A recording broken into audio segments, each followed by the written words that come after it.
Boa noite, irmãos. Saúdo a igreja com a graça e a paz do nosso Senhor Jesus Cristo, amém? Amém. Queridos, ainda dando continuidade à leitura do texto da mensagem dessa noite, eu queria que os irmãos mantivessem suas Bíblias abertas ainda no Evangelho de João, mas agora no capítulo 7, do verso 37 e 38. João, capítulo 7, 37 a 38.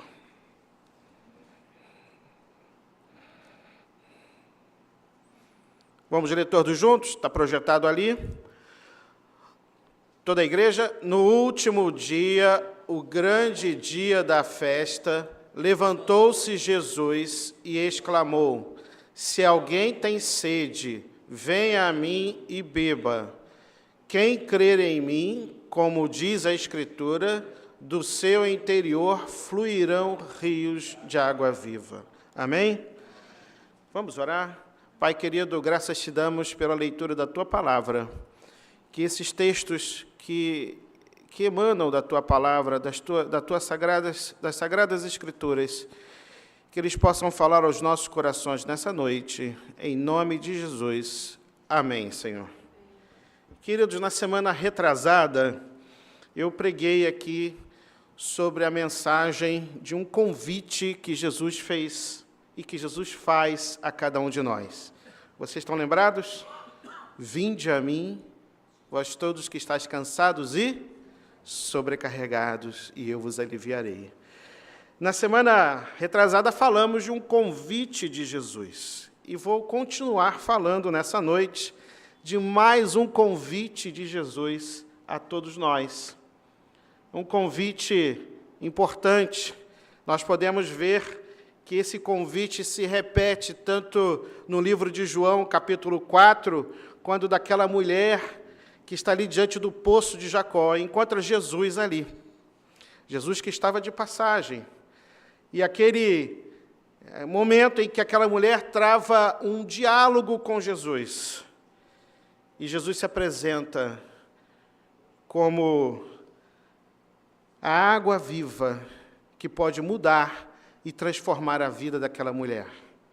E aquela mulher sai dali, realmente transformada, e vai pregar e contar às outras pessoas o que Cristo fez por ela ali. Não obstante esse texto, aquela mulher samaritana, que era alguém totalmente rejeitado, eu não sei, os irmãos sabem disso, que os judeus não se davam muito bem com os samaritanos, ainda mais Jesus conversar com uma mulher samaritana, ela mesmo faz essa menção no texto, como o Senhor vai conversar comigo, um judeu. Era alguém que era totalmente desprezado, descartado, rejeitado dentro da sociedade. Agora, em João capítulo 7, a gente vê a mesma coisa, mas para um público completamente diferente e distinto. O texto diz assim, que no último e mais importante dia da festa, Jesus levantou-se e disse em alta voz: Se alguém tem sede, venham e beba. Quem crer em mim, como diz a Escritura, no seu interior fluirão rios de água viva. João capítulo 7, verso 37. Tanto a mensagem de 15 dias atrás quanto a mensagem de hoje são dois convites importantes que eu queria deixar para os irmãos e para aqueles que nos ouvem nessa noite.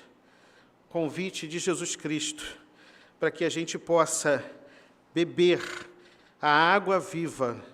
E eu gostaria de pregar nessa noite sobre o tema, o convite para a água vida, para da água da vida, de Jerusalém a Sicar. Sicar é o local, a cidade onde aquela mulher samaritana encontra com Jesus. E Jerusalém é onde ocorre esse segundo evento, onde Jesus se apresenta como a fonte de água viva.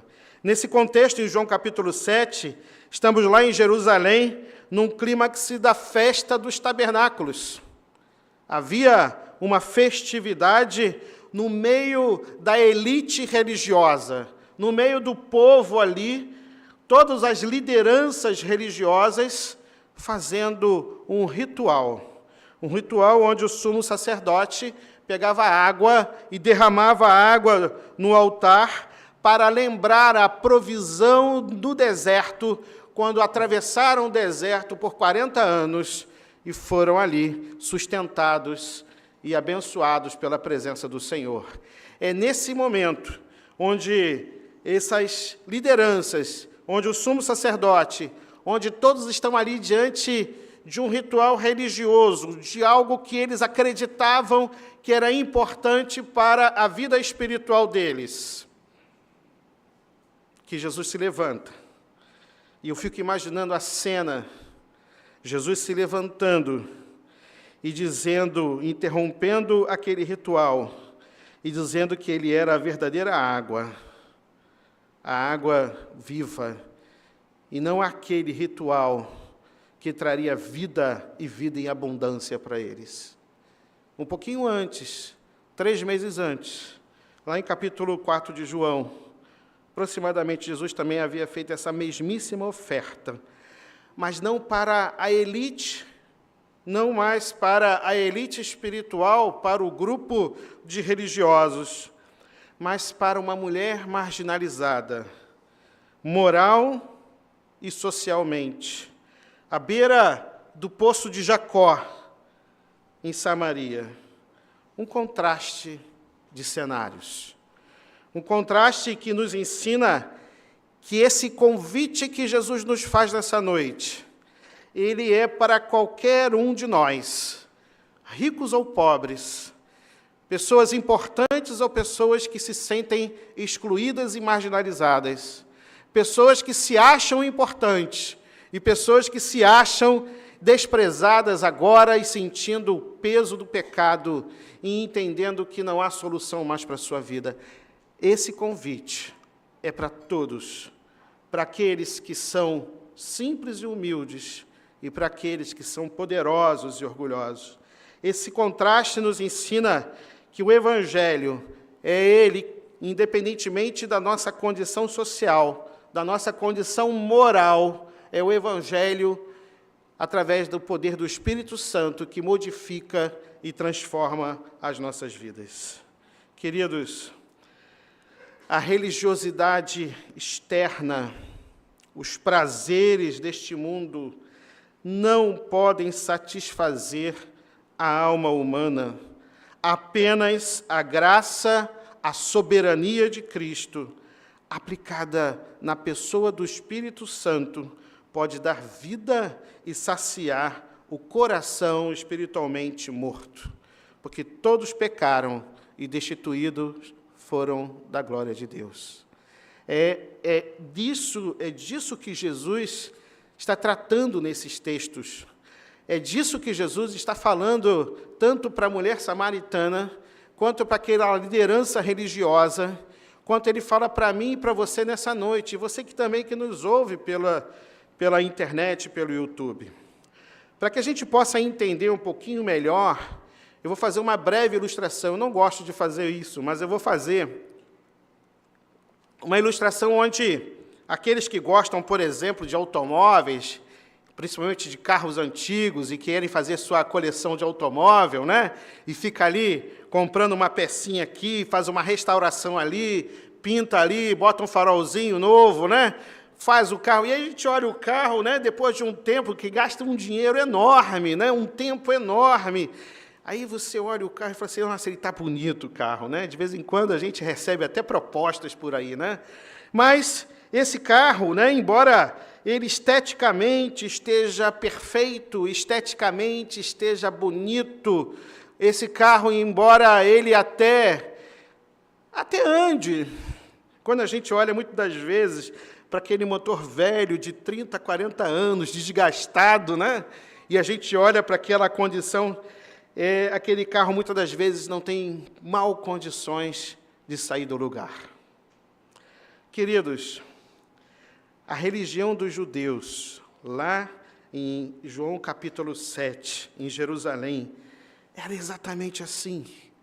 Aqueles rituais, ele consertava apenas as questões e as peças externas da moralidade e do ritual, daquilo que era visível, mas não podia dar a ignição da vida, a partida e a alegria do motor, da mesma forma que não movimenta a alma do ser humano. Queridos, na mesma forma, aquela mulher samaritana, aquela mulher tentava consertar a sua vida, trocando de relacionamentos, e o que os irmãos podem ler depois, esse texto com mais calma. Jesus até alerta ela de que ela já estava no seu quinto ou sexto, o marido dela, no que ela estava atualmente, ela já tinha tido 5 e era o sexto. E ela estava tentando resolver os seus problemas, trocando os seus relacionamentos, mas, pelo jeito, ela continuava vazia e sedenta. É disso que Jesus está falando. E é por isso que, nessa noite, sobre o tema que eu já falei para vocês, convite para a água da vida de Jerusalém a Sicar, eu gostaria de trabalhar comigo e com você, porque essa mensagem também é para mim. 3 pontos importantes que podemos extrair do texto da mensagem da palavra do Senhor para nós nessa noite. Em primeiro lugar, a palavra nos convida a fazer um diagnóstico da alma. Um diagnóstico da alma. A sede insaciável. João capítulo 7, 37a, e também João capítulo 4, verso 13. Em Jerusalém, Jesus chama, se alguém tem sede, e o texto continua. Em Sicar, Jesus diz à mulher, quem beber desta água terá sede outra vez. Ambas as passagens, ambos os textos, fazem um diagnóstico, ou diagnosticam a mesma doença e fragilidade humana, a mesma fraqueza que todos nós padecemos e todos nós, muitas das vezes, temos em maior ou menor grau na nossa vida espiritual. A desidratação espiritual fatal que nos leva à morte e ao pecado. Faltava algo ainda na vida dessas pessoas.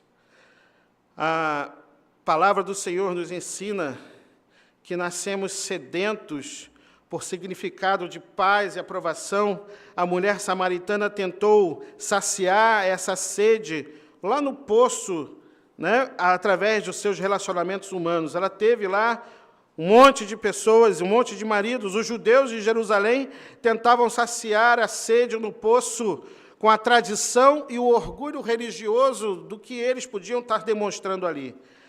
Mas todo poço deste mundo deixa o homem com sede novamente.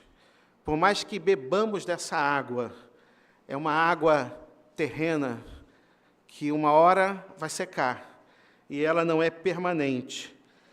Cavamos, como diz o profeta Jeremias, cisternas rotas que não retêm águas, aquele poço que seca e que não é permanente.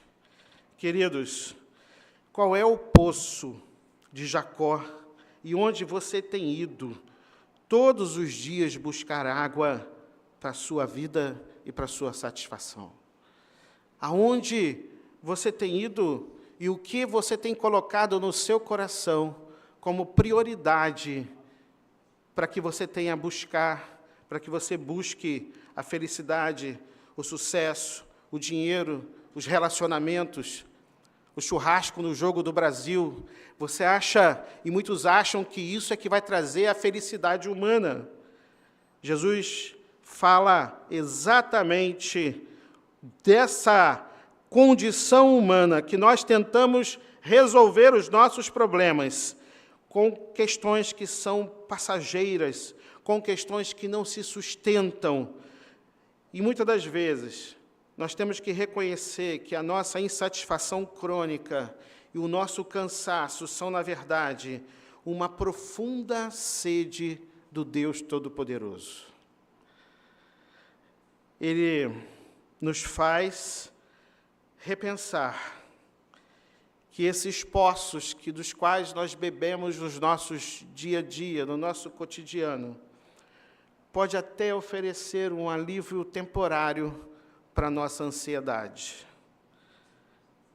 Mas eles têm muita limitação trágica. A água deles é apenas externa e terrena.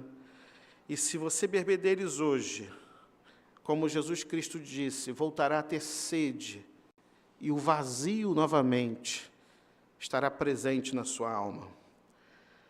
E Jesus nos leva a esse diagnóstico de reconhecer que essa insatisfação, que esse cansaço, que esse vazio é nada mais, nada menos, na verdade, uma profunda necessidade de algo que pode suprir permanentemente as nossas vidas e as nossas almas, que é Jesus Cristo.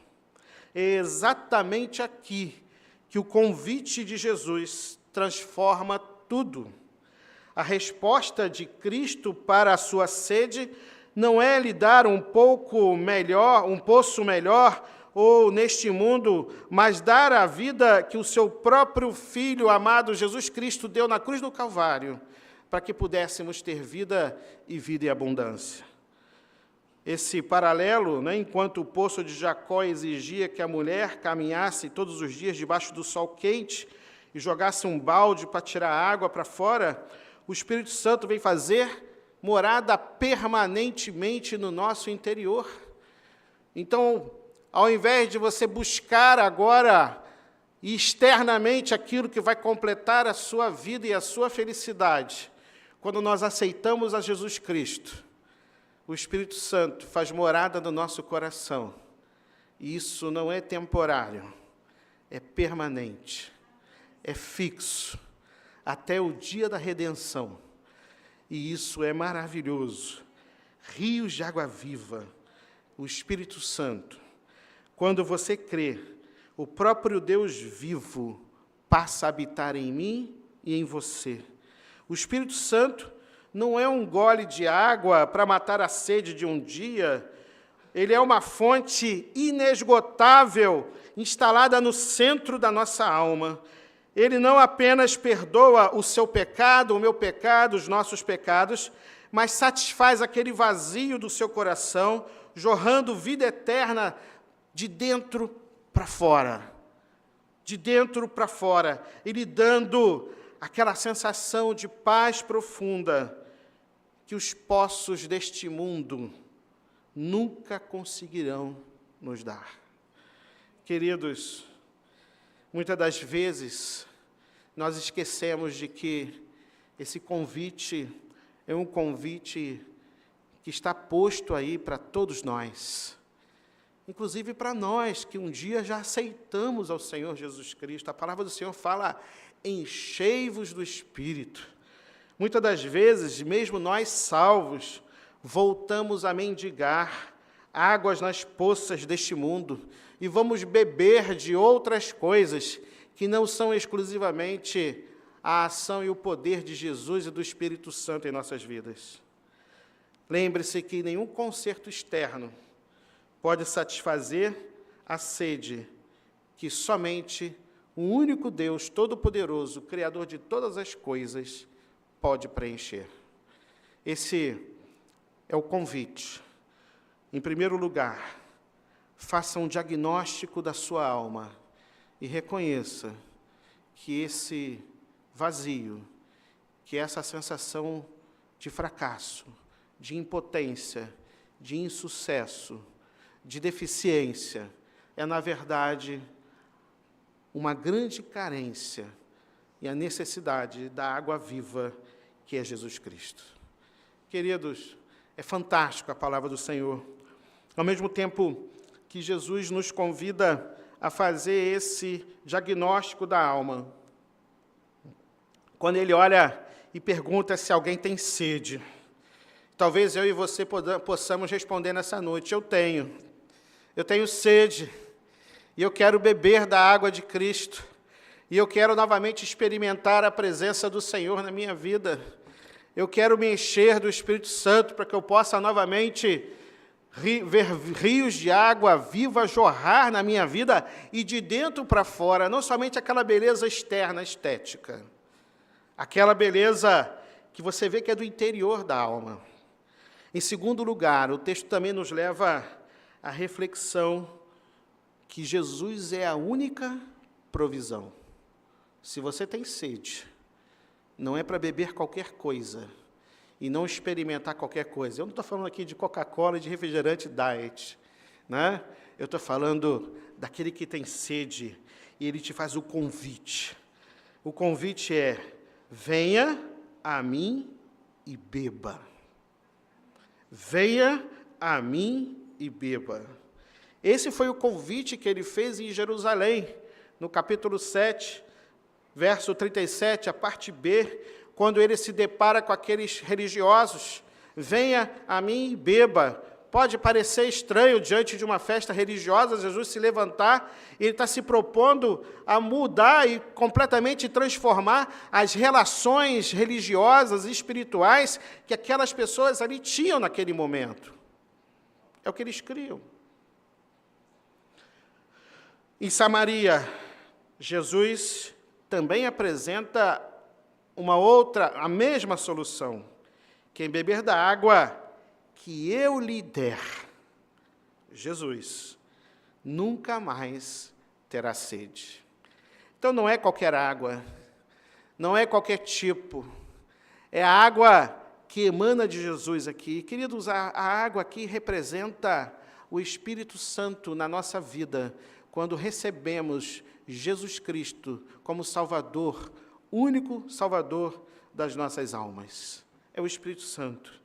Em ambos os casos, brilha o princípio que nós gostamos tanto de falar da reforma: solos Christus, somente Cristo, mais ninguém. A mulher achava que a água estava no fundo daquele poço, um poço histórico, um poço que vinha lá da época de Jacó, quando morava ainda naquela região em Samaria.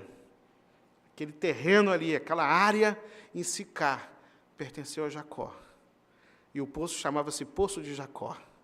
Talvez para ela, aquilo ali tivesse alguma condição miraculosa, ou alguma condição de trazer ali algo que pudesse ser especial.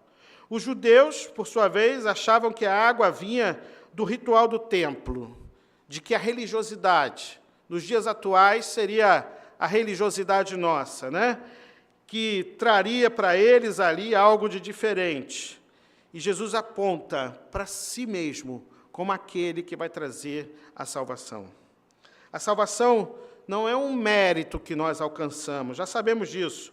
É um dom que recebemos. É o ato de vir e beber da fonte que é Cristo e da fé salvadora, para que possamos alcançar a vida eterna. Queridos, é o chamado eficaz do Espírito Santo que abre os nossos olhos para que nós possamos ver que Cristo é a única fonte pura e inesgotável que pode mudar e transformar as nossas vidas.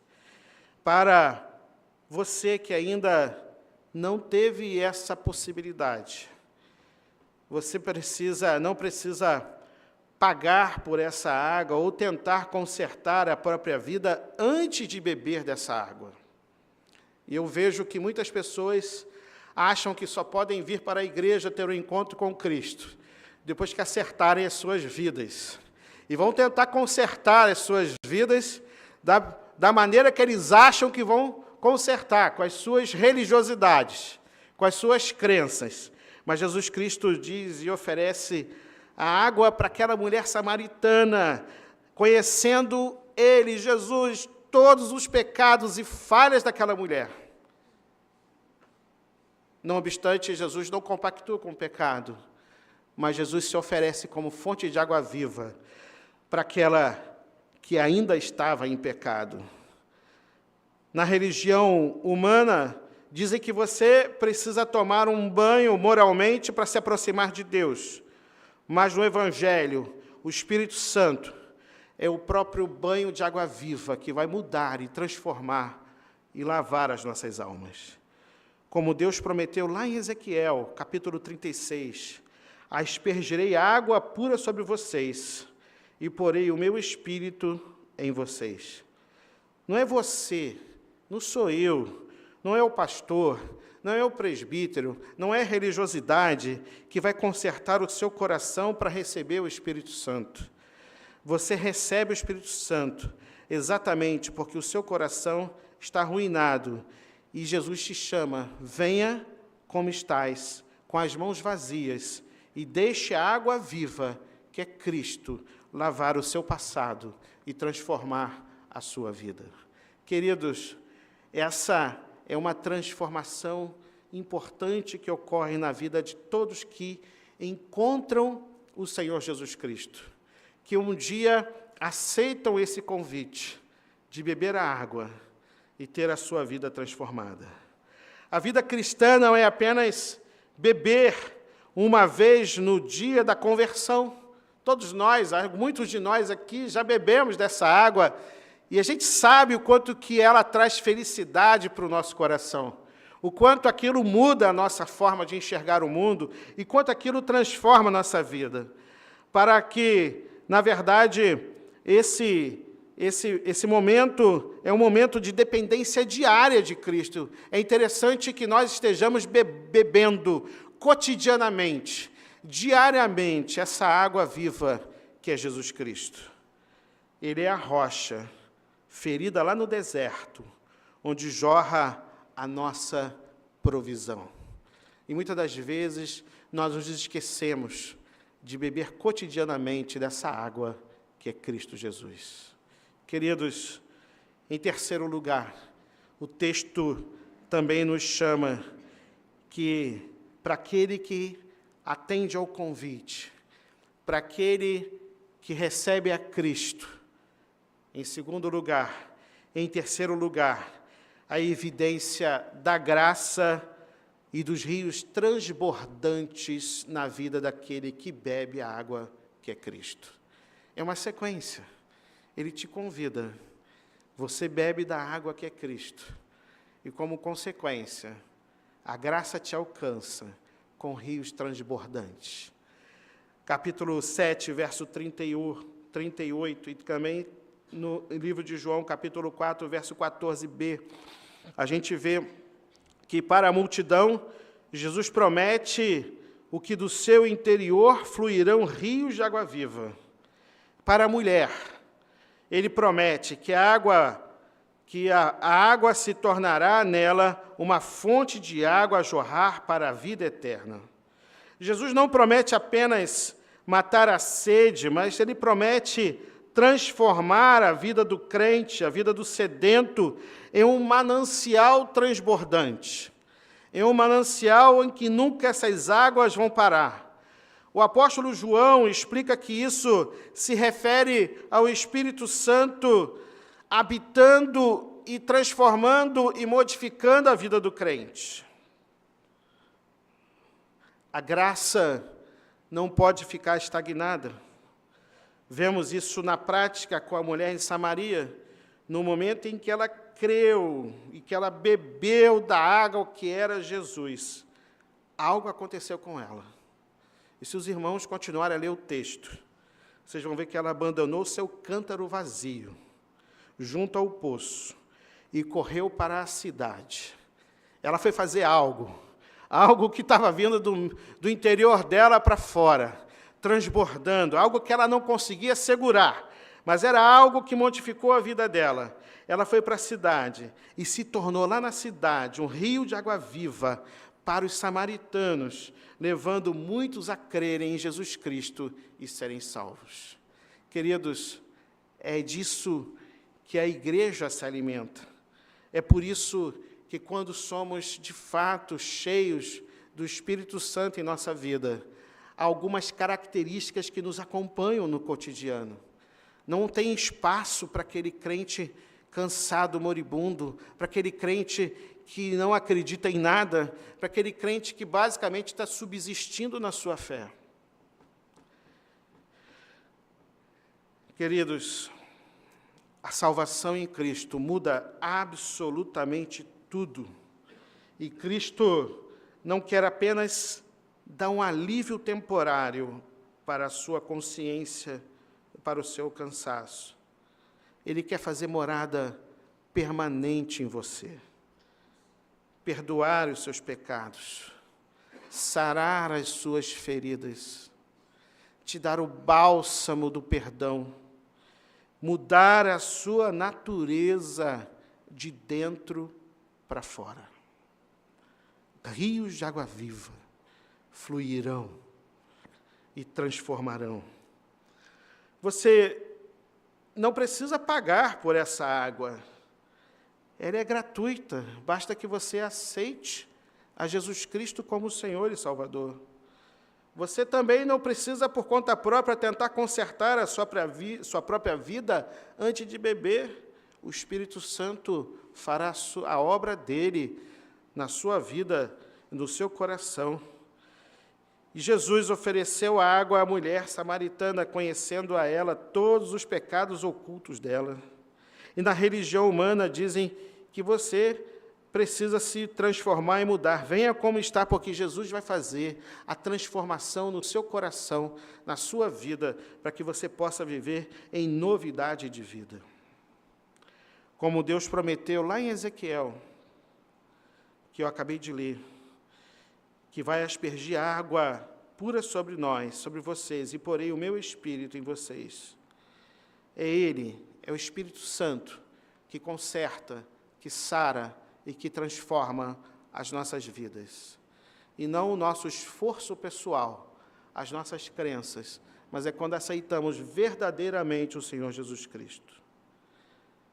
E aí vai uma pergunta para todos nós. A sua vida tem sido rios de bênçãos ou um lago estagnado, parado? Como tem sido? Não é para você responder para mim, não, é para você. É para cada um de nós respondermos no nosso íntimo, para que possamos fazer aquele autodiagnóstico da nossa alma. Como tem sido? Como tem sido, se a fonte do Espírito Santo está em nós, o Evangelho, inevitavelmente, fluirá através de nós para o nosso próximo. Como aquela mulher que não aguentou e foi pregar o Evangelho em Samaria para aqueles que pudessem crer em Jesus Cristo, da novidade de vida que tinha alcançado ela. Temos deixado os nossos cântaros para trás a fim de anunciar Cristo aos outros? Ou será que temos exposto para fora, de dentro para fora, essa alegria da salvação, para que outros também possam conquistar e alcançar a salvação? Queridos, Jesus faz um convite para todos nós nessa noite. E esse convite, inicialmente, é para o não crente, para aquele que nunca teve um contato e aceitou a Jesus Cristo como Senhor e Salvador. E esse convite é um convite importante. Se você beber dessa água, a sua vida jamais será a mesma. E você passará por um processo de transformação de dentro para fora. Mas esse convite é também para aquele que é crente e que já deixou de lado a sua vida e já não procura cotidianamente beber água. A nossa água espiritual é Jesus Cristo, é o Espírito Santo. E todos nós sabemos que quando nós deixamos de beber água, nosso corpo material sofre, né? As nossas células já não funcionam mais adequadamente. As reações químicas e metabólicas deixam de acontecer. Então, quando a gente tem alguma coisa que desidrata o nosso corpo, seja por perda de água ou porque não estamos ingerindo água, o corpo sofre. e morre. A primeira coisa é quando a gente chega no hospital, para que todos os medicamentos e o organismo possa se equalizar, estabilizar, ele coloca um soro para hidratar o corpo, porque a água é importante para que as células tenham vida. Da mesma maneira, na nossa vida espiritual, se a gente não bebe da água que é Jesus, cotidianamente, nosso corpo espiritual, nossa alma, sofre da ausência de Jesus Cristo. E nós vamos morrendo, gradualmente, devagarzinho, sem perceber. E quando a gente olha para a gente mesmo, nós estamos irreconhecíveis, diferente daquele que um dia acreditou e alcançou a salvação e a vida eterna. Serve para que a gente possa refletir. Seja você ou eu um orgulhoso como aquele lá em Jerusalém, que praticava os ritos achando que aquilo era importante. Seja você ou eu um pecador envergonhado, moralmente destituído como aquela mulher samaritana. O diagnóstico é o mesmo. Sede. E essa sede só pode ser saciada com o Senhor Jesus Cristo na nossa vida. E a cura é a mesma, o Senhor Jesus Cristo. Pare de tentar apenas a restaurar o seu exterior, o exterior da nossa vida, enquanto o nosso coração, a nossa alma, continua amargurada e vazia, porque precisa de transformação pelo Espírito Santo. Jesus Cristo está diante de você e de nós nessa noite, fazendo esse convite e oferecendo a você e a mim e a todos nós transformação de vida e vida em abundância. Querido, que você possa vir pela fé e que abandone os poços secos desse mundo, que vão trazer apenas alívio passageiro, alívio temporário. Mas Jesus te faz um convite para que você beba da graça e da graça soberana de Deus, transformadora em nossas vidas. Que Cristo nos abençoe, que Cristo nos guarde.